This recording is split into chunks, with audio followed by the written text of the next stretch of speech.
बाबा जी ने रोहित को राहुल की आखिरी तस्वीर एक नदी में छोड़ने का निर्देश दिया, जो जाने देने का प्रतीक था।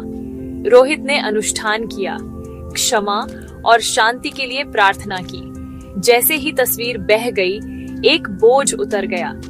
राहुल की आत्मा अंततः मुक्त हो गई। घर पर प्रिया अपनी पहले वाली स्थिति में लौट आई। ऑप्रेसिव वातावरण चला गया। इस अनुभव ने रोहित और प्रिया को बदल दिया। उनकी फेथ गहरी हो गई, उनका रिश्ता मजबूत हो गया। उन्होंने अपने घर को प्रार्थनाओं से भर दिया, दूसरे मौके के लिए आभारी थे। सच्चा हॉरर खत्म हो गया था, उसकी जगह समझ और क्षमा आ गई थी। कुछ कहानियां हमें हॉन्टेड करती हैं, लेकिन इस कहानी ने उन्हें प्यार, फेथ और जाने देने की ताकत सिखाई। प्रिया के जरिए राहुल की आत्मा ने कन्फेशन किया, मरने से पहले उसने अपनी बचत लड्डू को परिवार के लिए सौंपी थी। राहुल की मौत के बाद लड्डू ने पैसे रख लिए, अपने भाई के भरोसे को तोड़ दिया। इस धोखे ने राहुल की आत्मा को बांध दिया, उसे शांति नहीं मिल पाई। भूतिया अनुभव, प्रिया का पोजेशन, ये सब इस टूटे हुए वादे से उपजा था। राहुल चाहता था कि लड्डू कन्फेशन करे, पैसे के लिए नहीं बल्कि क्लोजर के लिए। बाबा जी ने समझाया, केवल स्वीकारोक्ति और क्षमा ही आत्मा को मुक्त कर सकती है। अब सच्चाई सामने आने के साथ शांति का मार्ग स्पष्ट था। हताश होकर रोहित और प्रिया ने बाबा जी की तलाश की, जो एक दूर के मंदिर में एक स्पिरिचुअल हीलर थे।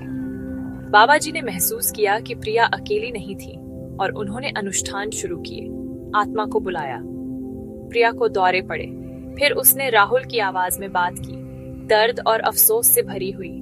राहुल की आत्मा बुरी नहीं थी, बस खोई हुई थी, धोखे और अधूरे काम से बंधी हुई थी।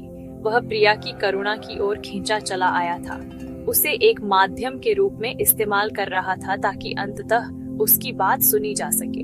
भूतिया अनुभव न्याय के लिए एक विनती थी, बदला लेने के लिए नहीं।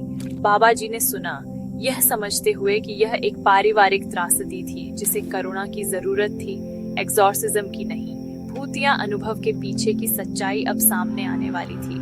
भूतिया अनुभव उनके पूरे घर में फैल गया, चीजें हिलती थीं, दरवाजे जोर से बंद होते थे, रात में फुसफुसाहटें गूंजती थीं। रोहित ने रैशनलाइज करने की कोशिश की, लेकिन जैसे जैसे डिस्टर्बेंसेस तेज होते गए, डर बढ़ता गया। ठंडी जगहें, बुरे सपने और प्रिया का नींद में बोलना, हमेशा राहुल का जिक्र करना कनेक्शन साफ कर दिया। आत्मा कोई रैंडम नहीं थी, वह राहुल था, रोहित का मरा हुआ कजिन। एक रात रोहित ने अपने बिस्तर के पास एक शैडोई फिगर देखा, पूरी तरह से अंधेरा, उदासी रेडिएटिंग कर रहा था। इनकार टूट गया।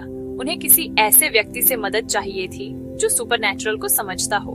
भूतिया अनुभव अब सिर्फ एक पारिवारिक समस्या नहीं थी, यह दूसरी तरफ से एक डेस्परेट पुकार थी। उनकी जिंदगी जवाब ढूंढने पर निर्भर थी, मदद करने के लिए हाँ कहने के बाद प्रिया बदल गई। उसकी गर्मजोशी फीकी पड़ गई, उसकी जगह चुप्पी और दूर की नजरें आ गईं। रोहित ने उसके अजीब व्यवहार पर ध्यान दिया, अजीब बातें, अजीब खाने की इच्छा, एक ऐसी आवाज जो उसकी अपनी नहीं थी। एक रात प्रिया ने एक अपनी अनजानी मर्दाना आवाज में कहा, तुम्हें इसमें शामिल नहीं होना चाहिए था।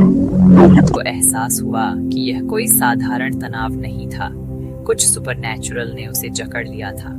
लड्डू के परिवार को परेशान करने वाली इकाई अब प्रिया के अंदर रहती थी। उनका घर जो कभी सुरक्षित था, डर की जगह बन गया। रोहित अपनी पत्नी को खो रहा था, एक ऐसी ताकत से जिसे वह देख या लड़ नहीं सकता था। फोन की घंटी बजी, शाम की शांति भंग हो गई। लड्डू, रोहित का बड़ा कजिन, फोन पर था, घबराया हुआ, परेशान। उसे यकीन था